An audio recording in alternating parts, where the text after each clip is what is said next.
God knows what we're going to do, how can we possibly have free will?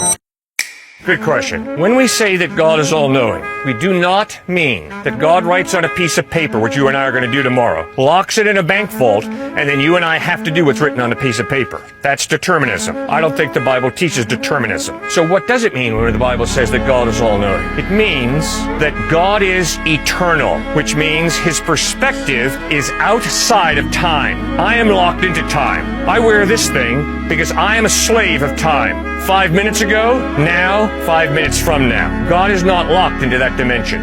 He is outside of the dimension of time, which means God sees past, present, and future at a single glance. There are a lot of people starving in this world today, and there are a lot of people in this world going to hell in a handbasket. And guess what, sir? The issue is not how are we going to reconcile predestination with free will. That ain't the issue. The issue is you better study your stinking head off here as a student, perfect the brain that God has blessed you with, and then go out and feed the starving by getting a good job, making money, and then giving that money away, or by going directly into some ministry to starving people. There are too many people going to hell in a handcart, and I got to reach them, and you got to reach them for Christ. And there are too many starving, physically hurting people. There are too many marriages falling apart, and too many of us here have experienced the pain of mom and dad calling it quits and getting a divorce. And the emotional scars and psychological scars are intense. So for me to be caught up in, hey, let's spend a few hours tonight figuring out whether predestination or free will is the truth, think about, why does God have me on this planet?